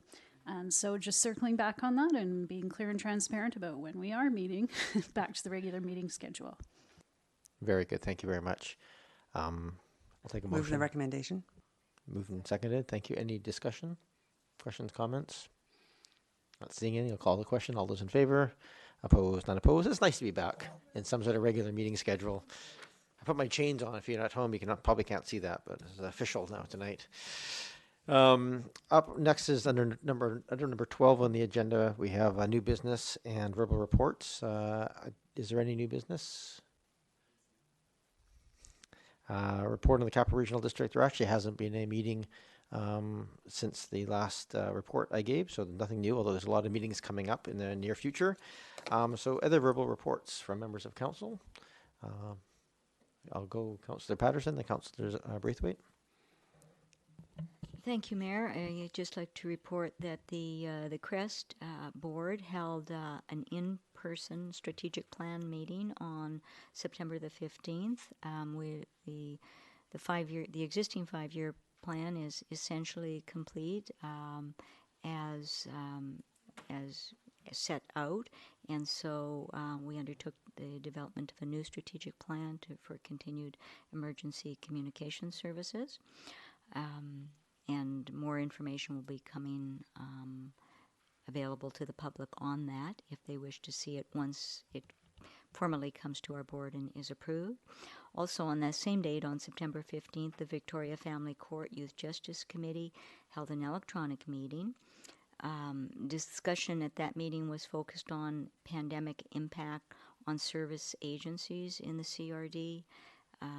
Many of the service agencies that are aligned with the Family Court Youth Justice Committee are really struggling to provide services during pandemic. There's higher demands and more limited resources, so there's really some struggling going on throughout the region. Staffing has been identified as a major challenge, and the report on the electronic family court hearings is that, you know, they're keeping the court hearings moving forward, but they're functional but less than ideal, particularly where younger members of the community are involved. And also, I just want to note that Sigurd Johansson, an Oak Bay resident who has been a longtime member of the committee, valued member of the committee, announced his resignation, and so certainly the committee thanked him for all of his service that he has given over the years, and will be very sadly missed by all of us, but certainly understand his need to do it in consideration of his own challenges for health protection. So thank you. Thank you, Councillor Patterson. Councillor Braithwaite. Thank you, Mayor. Just a reminder that the SIP AGM is on Wednesday at, I believe, 8:30 in the morning, if anybody wants to phone in and listen. Thank you. Councillor Zelka. Thank you very much, Chair. I'm reporting out on the CRD Water Commission. Just wanted to indicate for your information that the water reservoir levels are at 70% with that wonderful recent rain. And on September 30th, the water restrictions come to an end. We can go back to watering our lawns whenever we feel like it. Thank you, Councillor Zelka. I don't see any other hands up. So thank you very much. And we move on to item number 13, which is the 785 Island Road Heritage Designation Bylaw. This had first reading with less than complete set of councillors on last Monday, and we're here again for consideration of second reading. Mr. Anderson, do you wish to do a quick overview? Thank you, Worship. Yes, I was going to begin with how we landed here today, and that was, of course, as you mentioned, first reading was given to a heritage designation bylaw for this property last Monday, September 21st, by council, with a referral to this meeting for further consideration of second reading to the heritage designation bylaw. The background, just briefly, if I may, on this is that the municipality did receive a building permit application that included a demolition permit application to remove the home from the property, and with that, council considered a temporary protection order back at the end of July in order to allow consideration of heritage designation bylaw for the property. So with the first reading to the heritage designation bylaw last week, the temporary protection order that council had put into place is extended another 60 days from that September 21st date. So we do have a period of time for which, if should council wish to give second reading to this bylaw, that the process would be that it would continue on to public hearing, and then for further consideration of bylaw readings and adoption of that heritage designation bylaw. I should recap that following the placement of the temporary protection order, staff did contact the owner of the property and indicate council's wish to explore the opportunity for heritage designation on the property. The response, as I noted to council in the report, was that the applicant, or the owner, pardon me, through legal representation had indicated they did not wish to consent to heritage designation on the property, and if so, they would be seeking any financial compensation for a reduction in market value if that were to occur through the designation. So that was the response from the owner. So with that, council then was presented with the bylaw to consider readings of that based on the information presented. So I think here we are today. Another note I will make is that there was a process prior to the demolition permit application that involved a heritage revitalization agreement application, and that process did not come to a conclusion, and the end state was the applicant withdrew from that HRA process and then proceeded to make that demolition permit application. So I think with that, Your Worship, that's where we rest today. If there are any questions on that, I'd be glad to answer them. Thank you. Thank you very much, Mr. Anderson. We've had a fair bit of debate at this table already, even on first reading, but Councillor Braithwaite was not here for that conversation, and Councillor Ney is not here this evening, but has recused herself from this as she has a potential conflict related to this. So with that, we're back at this table, and we need a motion to speak to.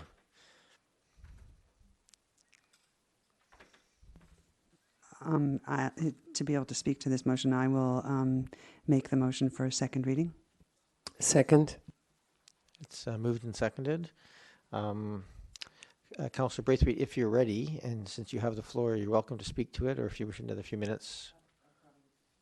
Thanks, Mayor. I probably need another few minutes, so someone else can probably go first. Does anybody here wish to speak to the item on the agenda? Councillor Zelka? Thank you very much, Chair. And I'm speaking to the motion, in support of the motion. I guess I'll start with a question through you to staff.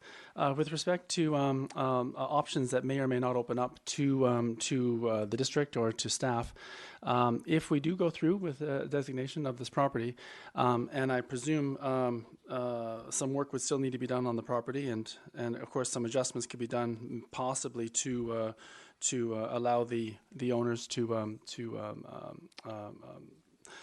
achieve whatever that is they achieve whatever it is they wish to do with the house. I was wondering what options is provided after designation through an HRA or some other process to come to hopefully some sort of a negotiation. I just was wanting some indication of what the process looks like afterwards. Mr. Anderson, go ahead. I mean, this is really, at the end of the day, we can't assume anything after this, I believe, is the nature of this. We are really contemplating just the designation of the building, but Mr. Anderson, do you have anything to add to that? Sorry, Your Worship. No, the designation bylaw really would be the terminus, if you will, of the process for the district, unless the owners wish to come forward. I'm not sure in terms of having a designated property if a heritage revitalization agreement would be the appropriate tool for the district or the owner to use to move further forward, if you will, regarding possible redevelopment or subdivision options for the property. That was the intent of the original application process for the HRA, and that did not proceed or continue. So I believe if a designation were placed, at least the direction we have from the owners is that they would be seeking financial compensation as a result of that. So I believe the process for us would be, if a claim was received, that we'd be involved in negotiations with the owners regarding that aspect of this designation bylaw. I don't believe we'd be having discussions about redevelopment opportunities until that process was completed. Thank you, Mr. Anderson. Councillor Zelka? A follow-up question. Maybe speaking in more general terms, are there any other legislative options that open up with designation separate that can be applied to this property post-designation that would not be applicable at pre-designation? Mr. Anderson? Yeah, I think the key is that this would allow for a heritage alteration permit to be required if there were any proposed changes to the heritage home and the property. That's probably the key piece that affords us some influence, if you will, on any changes to the property. Thank you, Mr. Anderson. I would just add they would also qualify for the grants available to heritage designated properties as well. Councillor Patterson? Thank you, Mayor. And I once again must speak not in favor of the motion as it is put forward.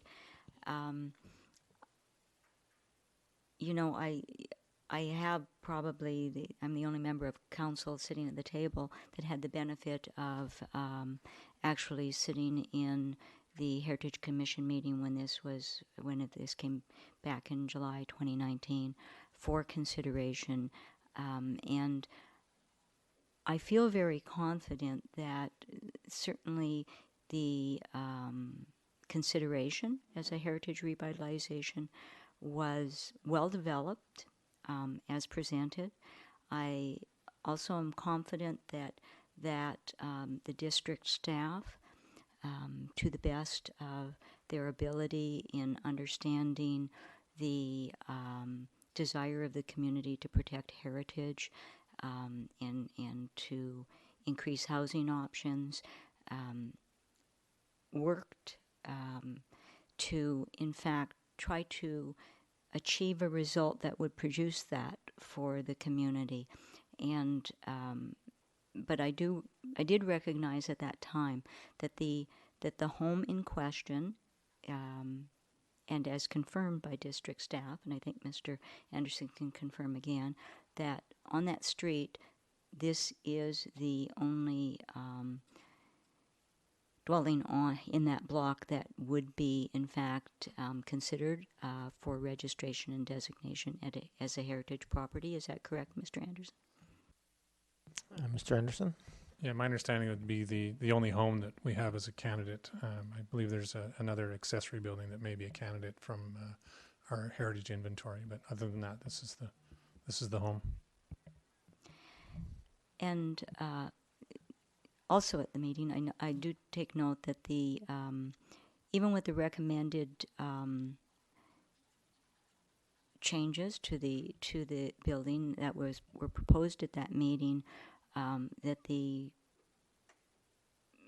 changes to the second story level still only expanded the usable area to just over 2,000 square feet. So it is, in fact, a very modest dwelling unit that the building is in good condition, I think we could say, but there were significant improvements, Mr. Anderson, I believe, that were required to the kitchen and installation of bathrooms that would be in some ways restricted by the footprint of the building as a heritage building, but those were primarily the areas of focus that the changes that were presented were for the building. Is that correct?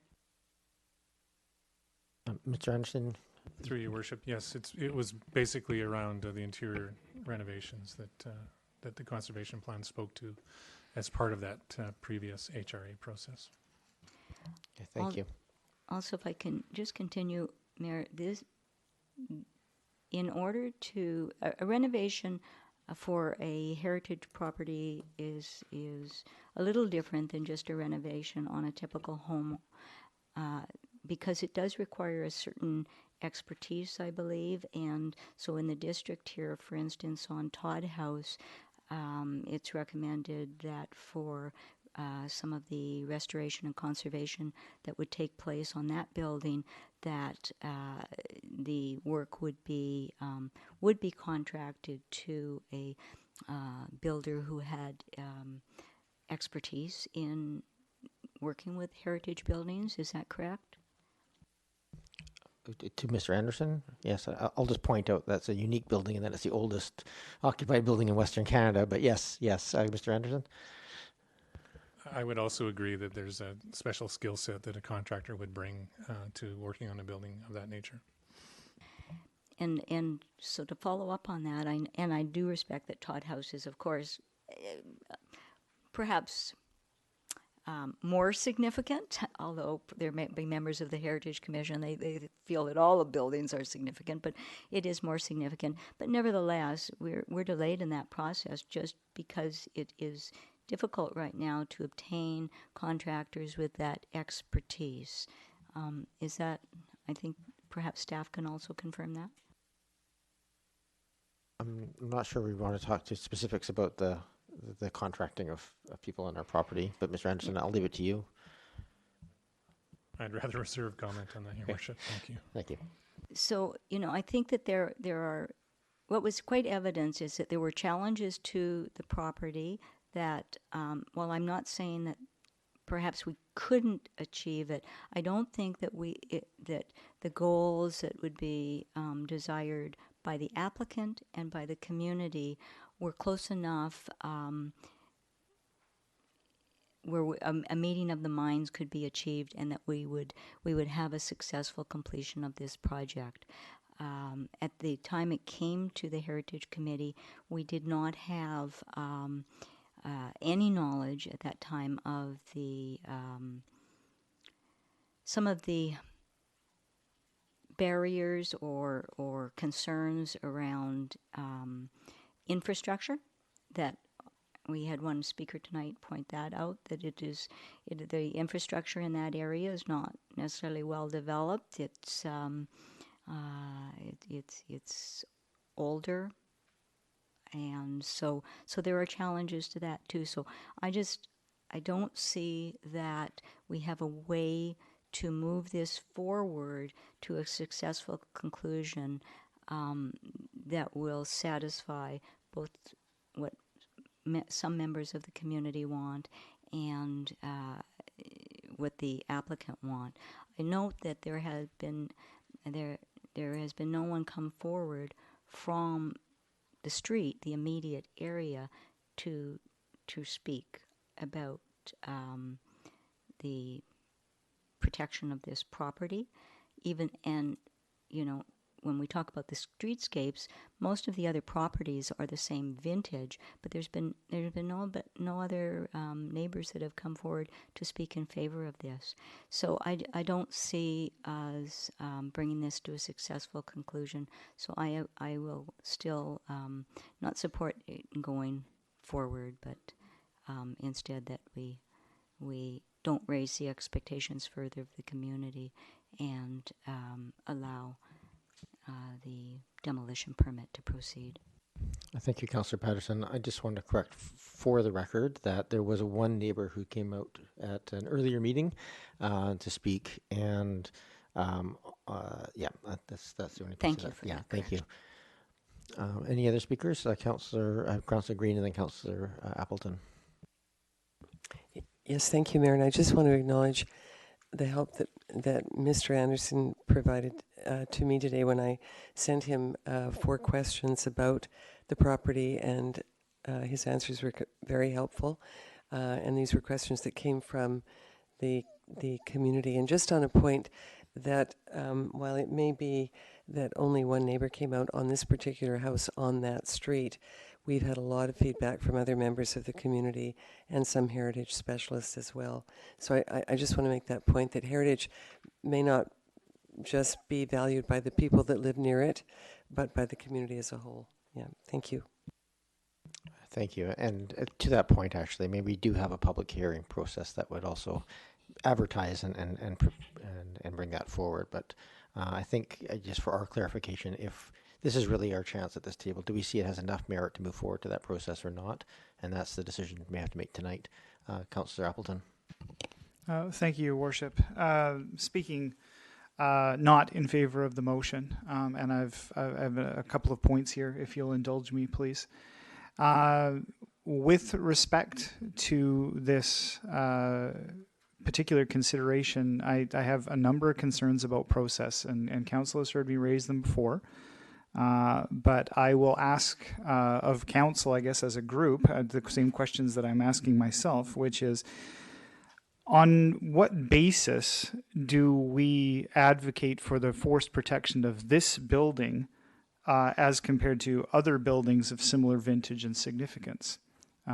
This has been, and the corollary to that is, does this decision represent a departure from the historical practice of not forcing designations on properties? And in my mind, it clearly does. I am not able to answer the question of why this specific property merits this type of action as compared to other properties of similar significance. I also have a concern with regards to the receipt of information that we've received through correspondence. My understanding is that we would move to second reading with the idea to receive feedback from the community to go to the public hearing stage.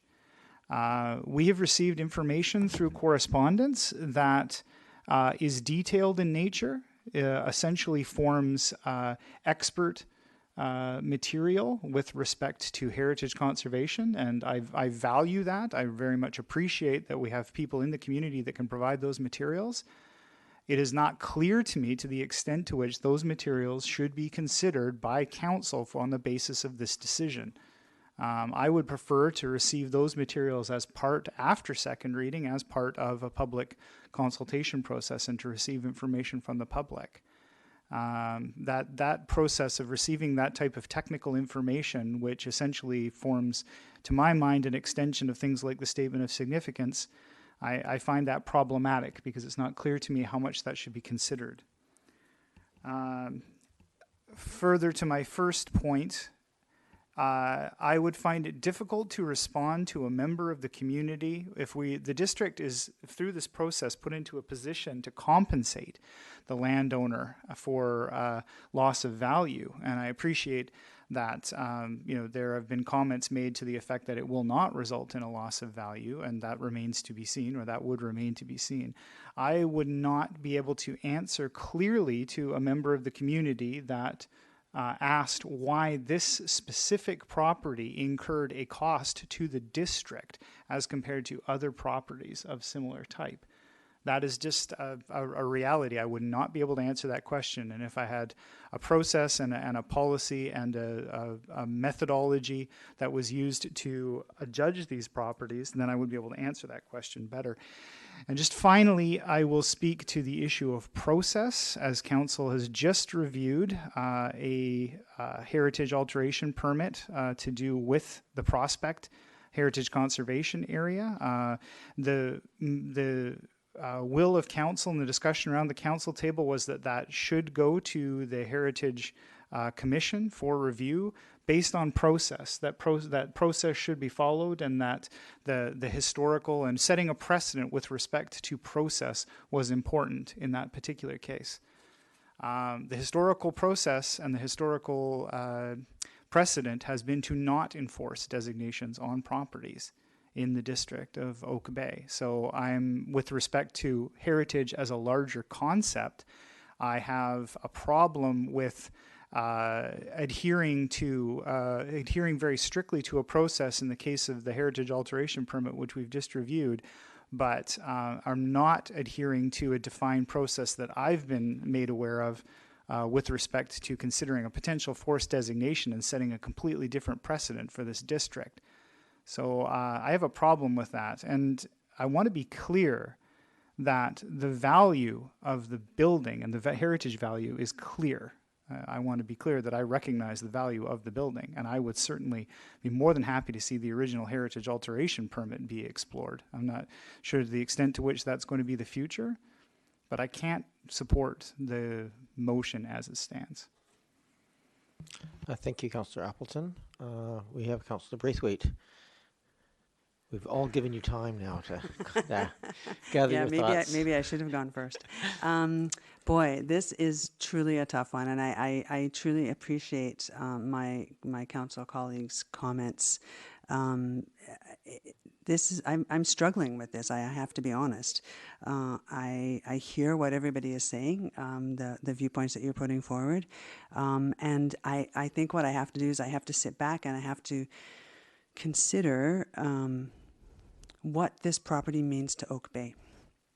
And in the information that we've received, and I think it's okay that we've received some of this information because it does help. It does kind of clarify things in my head. There's a couple of things. I think Councillor Appleton said something about what basis do we have to enforce this enforced designation. And I think for me, I sit back and I go, you know what, if we don't start doing these things, what happens to these significant houses within Oak Bay? And I think that one person said it in their letter was that demolitions of significant heritage structures will continue to erode the character and ambience of Oak Bay. And I believe that. And so if we don't start doing something like this now, and if it should be, if it's not this house, then which house are we going to do this to? How many other houses are we going to lose from our heritage landscape, from our municipality? So I think that I do believe that that does meet the threshold for enforced designation. I think that Mr. Stark wrote in his letter that many of the buildings that this architect had built have been demolished, which makes this his own home a rare example of his work. And I think that's very important, and we should stand behind that within our municipality. Do I believe that it could cost the municipality money? I don't believe that it'll cost the municipality money, because I think that that if anything, it will help enhance this property. And do I wish that the original HRA had gone through? Yes, I do. I think that would have been a much easier step for us. But I also believe that there is architectural substance and social meaningfulness of this property, as one of the writers said, as per the statement of significance. And I also would like to hear more from the public and to see how the public feels about that, because we're here to speak for the public. And so that's why I'm going to support second reading. Thank you. Are there any other speakers? Councillor Patterson for second time. Thank you, Mayor, and I appreciate Councillor Braithwaite's comments. I know that there is a strong desire to conserve and protect heritage in this community. It's very evident. It's evident in the success of the number of homes in the community that have been designated, or buildings that have been designated already, and certainly in the establishment of the Heritage Conservation Area. What I disagree with is that forcing designation is a desirable process to follow to protect heritage in the district. I think it is a process to be used. We're granted this process as a tool, and it is a useful and valuable tool, and it's a very good one to have. However, I think that if it is applied with too broad a brush, that's not the intent of what it was for.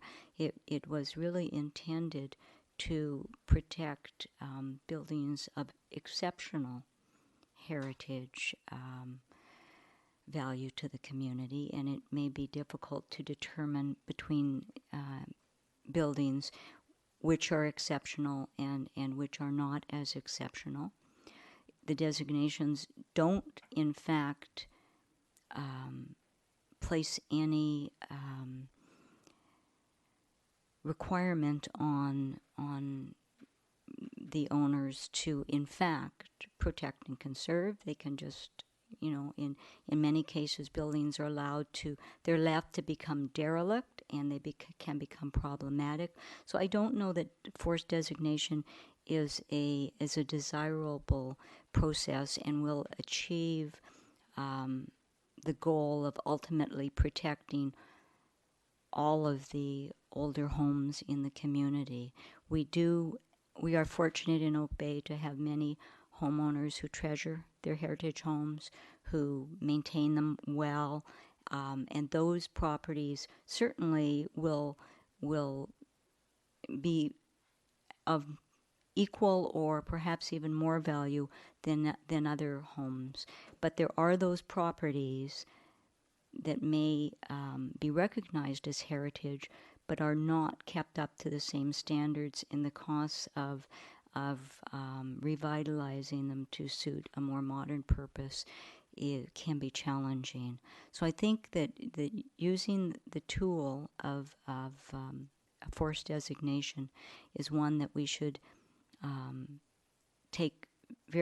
consider very seriously on its own merits, not just on one application, but as what we want to do as a community. On that, I would really like to hear from the community, because there can be costs involved, and so I would certainly appreciate hearing a public voice on that overall concept of forced designation of heritage. But I have difficulty accepting the use in this case, only because I know also that I believe that the district staff have, without having a forced designation, diligently pursued vehicles to try to bring this to a successful conclusion. And I having that confidence, I then would have difficulty placing on them the responsibility to try and somehow move this forward when I just don't know that they haven't tried all avenues that exist. So for that, I have strong concerns about forced designation. Thank you, Councillor Patterson. Our procedures bylaw is supposed to limit us to 2 times each, so I'm going to do that tonight. So everybody's welcome to speak a second time, but I don't want to go back around and around. So I have Councillor Zelka, then Councillor Green for second times as well. Thank you very much, Chair.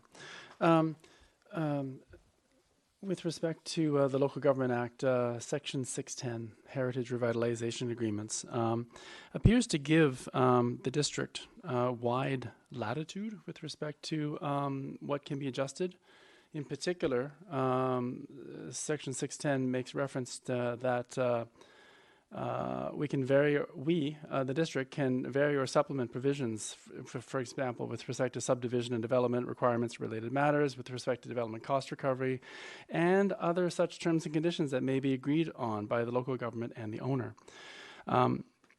So I point that out as a context sort of setting, because I understand from what I heard back from the owner was that one of the concerns raised in the previous negotiations, and I'm thrilled that we were able to talk about the previous negotiations through another question, so hopefully this question's not out of order.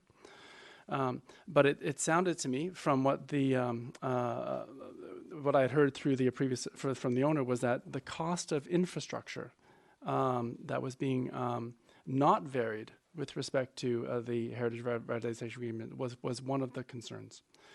And I was wondering if it's possible to ask through you to staff, what was the concern around cost for infrastructure with respect to this property? That couldn't be varied. I don't think anything couldn't be varied, and Mr. Anderson, I'll turn to you on this one, but I am just cautious about the fact that this is a negotiation that happened between the owner and the staff, where they tried to find something that would work, and I don't want to, ask staff to go through that level of the details of that. So, Mr. Anderson, I'm actually not going to require you to answer the question about what was discussed, but if you want to talk maybe more general terms about what kind of costs come into it and what sorts of things can be modified in those discussions, in a more broad sense, that might be a more appropriate way of answering the question. Thank you, Your Worship.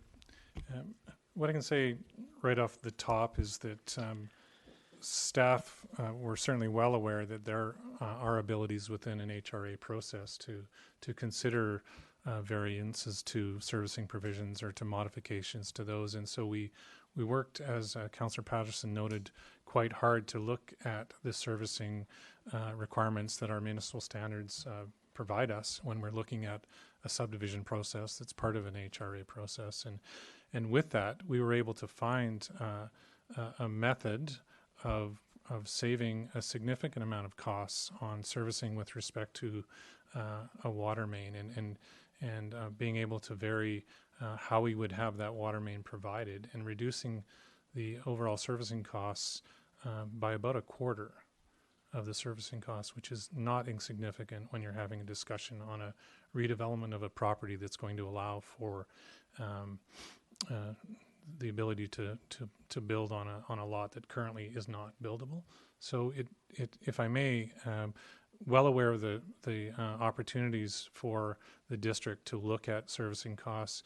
Where I think you stop is you stop at the point where you're not imposing the cost to service a development proposal on to the taxpayers of the municipality, and that's generally the sort of goalpost that you look toward when you're working on those types of processes.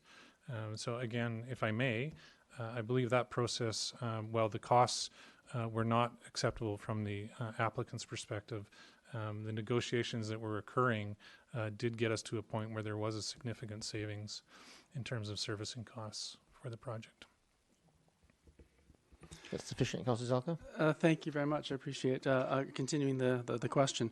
I understand there's provisions within the Local Government Act that, with respect to a rather large servicing cost for one particular property, that some aspects of those costs can be held in abeyance in anticipation of other developments in nearby houses as a way of sharing the cost of the infrastructure across a number of properties, as opposed to only one development paying to benefit the entire division, not subdivision, but division for lack of a better word. I was wondering if you could comment on that and what flexibility we have in that. That would be for my first question. The second question is, would it be helpful in a negotiation for a direction to be given from council to staff with respect to where we're willing to make further adjustments? That would be a second aspect. Then the third aspect is with respect to water. You talked about a water main. I understand, as we heard from a previous from the member of the public, that there's a fair bit of rock in this area. And that some of the services are not very deep due to the rock. But there are existing services that cross a number of adjacent properties in terms of some of the existing, I guess they'd have to be referred to as easements. So the question is, do the existing services suffice to move forward if we, for the existing property with respect to its existing use? Or is there an actual deficiency with respect, from your perspective, with respect to that property?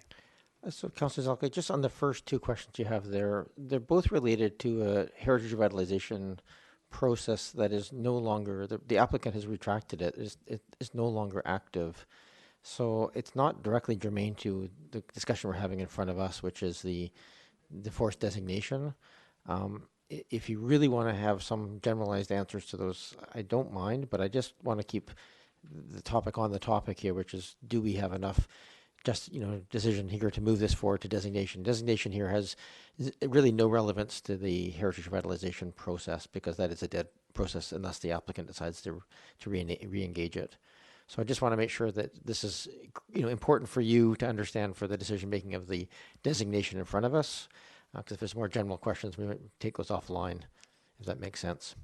Well, I appreciate that, but it is germane to the desire to move forward with respect to the what options are available going forward. But I can understand the desire to take some of those offline, and I will ask those questions outside this meeting. The last point I'd like to make, then, if I may. Absolutely, go ahead. Thank you. Is that public engagement is absolutely vital to why I'm here on council. For something as important as this, especially something that may or may not cost the district a liability or a cost, I would like to see this move to public hearing so that I could hear from the members of the public that are well advertised, so that we can hear from all members, especially in the area, if they're willing to come to a public hearing. And if they're not, then that would actually help me to inform my decision going forward after this vote is taken. Thank you. All right, thank you very much, Councillor Zelka. I had Councillor Green next. Yes, and I'll be brief. I said quite a bit at our last meeting. Just quickly, though, I think one of the things that has brought this to a head is the urgency around the fact that this is a unique home that is at risk of demolition. We don't often get situations like this, and so I respect Councillor Appleton and Councillor Patterson, their comments, but I think the approach to this house at the moment is that it may be an endangered species. There is only it's only one of a kind, and I think often we look at heritage, and I appreciate Councillor Braithwaite's comments. We look at heritage. We're not often presented with a threat like this to a house that, once it's gone, there is nothing left of its history. People can talk about the history, but in fact, there will be no structure. And I actually think Oak Bay could be under threat in the future, an existential threat of losing some of these houses. And I think that's the urgency around this one. I think the public has, I think it's an important one to have a voice in terms of the public. Thank you. Thank you, Councillor Green. Councillor, did I see Braithwaite's hand, or I didn't see any other hands? Oh, it's a Canadian fight here. We're both trying to defer to the other person. Councillor Appleton, go ahead. Thank you, Your Worship. And I appreciate this discussion. And as Councillor Braithwaite has mentioned, it is a difficult decision. I would make the point that we're discussing the HRA that is no longer in place, but I would make the point that for rightly or wrongly, it is not easy to see a future where this process doesn't put a chill on somebody who wanted to pursue an HRA. Whether or not they misunderstand the process or not, or misunderstand how something went down, they may interpret this process to say, well, I may enter into a good faith discussion about an HRA, but if for whatever reason I don't wish to pursue that, what is going to happen?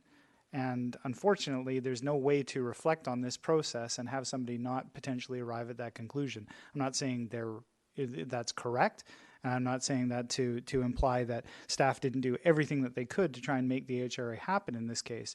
I'm talking about the lens on which somebody would interpret what happened.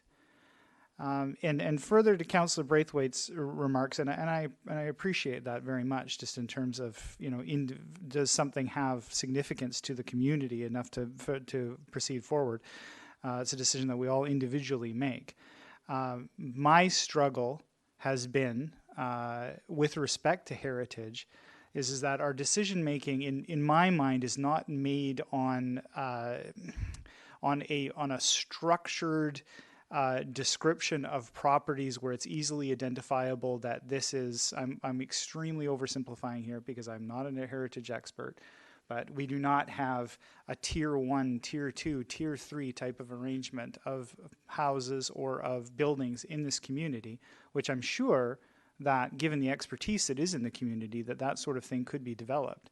So I would respond to Councillor Braithwaite's comments and other comments here to say that my decision making would be helped and would be guided by an update to the Heritage Register, to the associated documentation associated with that, to potentially an update to Stark's book, something of that nature. I think, we refer consistently to the Stark book, obviously professionally prepared, but now quite a bit older. So that may speak to the significance of certain properties even more so, that if there were a number of properties identified in Stark's book that are now lost, if there are, for instance, in the case of this particular building, buildings left that are by that particular architect, and so they carry extra significance because other buildings in that book have been lost in the meantime, that is, to my mind, a reasonable course of action to say this is why this individual building has that much more significance. But we are referring to an older document, a quality document and a valuable document, but an older document. So I would benefit by having that level of detail, something a little less nebulous than just to say, I think you could point at many structures and many buildings in this community which have aesthetic value, emotional value, just in terms of the people that have lived there or the interactions that have happened there. All those things are real, but they're very difficult to quantify. And so it brings me pause when we say this one based on X, but then when the next one comes along, we say, well, that one not, because based on what criteria. So Thank you, Councillor Appleton. Councillor Braithwaite. Yeah, thank you very much, Councillor Appleton. I truly hear what you're saying, and it makes me realize that perhaps all of us sitting around this table could use a little bit more knowledge when it comes to heritage. I know I could, and that's why sometimes it is a very difficult decision, because we're not making the decision with perhaps a level of knowledge that others in the community have, and so it does make it difficult. I do want to touch on one thing that I heard Councillor Patterson say, and I just wanted to, through you, Mayor, check with staff on this. If a house is designated, what powers does the district have to ensure that the house is kept up in the way that it's supposed to be, so it doesn't fall to disrepair, or do we have any powers in that regard? Mr. Anderson? Thank you, Your Worship. No, the heritage designation doesn't give the municipality powers to require preservation. Thank you very much. And I guess the last thing that I will say is that I do believe that if we force designation, that as a caller that called in earlier, Mr. Matthews, suggested, it will give the owners a chance to propose maybe a creative approach to something on this property, and I think that's perhaps what time will allow us, and what a public hearing will allow us. So I'm not changing my vote. I'm going to still vote for the designation. Thank you, everyone. I don't have a lot more to add to the conversation. I don't think I thought these are very thoughtful comments, and honestly, this is a shoulder one for me in terms of where it resides. I've always leaned more towards the side of the carrot than the stick in terms of heritage. I believe that because we can't enforce maintenance, we can't do those other things, that people entering enthusiastically into heritage protection is always the appropriate and best long-term approach. The more forced approach is always sort of a matter of last resort. I also recognize that this house has definite significant historical and heritage value, significantly more so than many of the houses that have designation currently, but those houses have all been done through volunteer reasons. I think of Brian Smith's old house on Dalhousie that was done recently with minimal architectural value outside of it, sort of a storybook styling and things. But really, if you compare that house to this house, this would have a more significant value. I also just a lot of excellent points here. At the end of the day, this is a judgment call, and I think that's been particularly articulated. And I think one of the reasons that the comments maybe we should have more training on these pieces. I mean, this is one of the reasons that we don't tend to have this come to a political decision and forcing these things, is that that judgment call is a razor's edge in terms of where that balance is. And I don't have any great wisdom here. I see the value definite value in protecting it. I see the definite problems with stepping in on these, in a way that overrides the will of the owner. It's extremely hard to regulate or legislate good behavior in any way, and people when forced to designate against their will are very unlikely to be good stewards of that heritage in that process in any case. So I'm definitely on the edge here. I'm just going to check my notes here if there's anything else I wanted to touch on. I do say I'll just touch on a couple of things. I think Councillor Appleton's point on what basis do we select this building over other similars is the crux of this. It was the question for me, and is it have that threshold piece? And it's extraordinarily close for me. I do think that we have to separate this discussion from the Heritage Revitalization Agreement discussion that was underway. So if I take it back and look at it, strictly from the purposes of if this, house in the normal course of business came forward and said, we're going to demolition this house. We have quite a few over time. Would it, it had met this criteria? Would we be designating it against the owner's will? I'm not sure that we would have. This is going to come right down to the wire for me, honestly, because I really see the merits on both sides of this equation. And I really just want to express my appreciation. I think I'm probably at the end of the day, I don't believe that the houses that really merit this, the Todd houses, the significant property on York Place, really have very clear, historical, foundational pieces that have meaning in considerable regional fashion. This house does too, but I struggle with this one in terms of the actual house itself and its use on that land. So I'll leave it there. I guess I'm the last speaker, so no one else gets to save me and change my mind at the last second. But I just want to express my appreciation for everybody's comments on this one. This is very much a judgment call, and I think this body benefits from the sharing of the discussion and the comments. So, the motion on the table is to move second reading. I believe is that to make sure it's moved and seconded. I will call the question. All those in favor, and those opposed. So the Councillor Appleton, Councillor Patterson, and Mayor Murdoch opposed.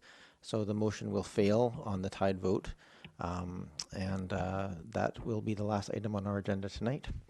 Move adjournment. Moved and seconded.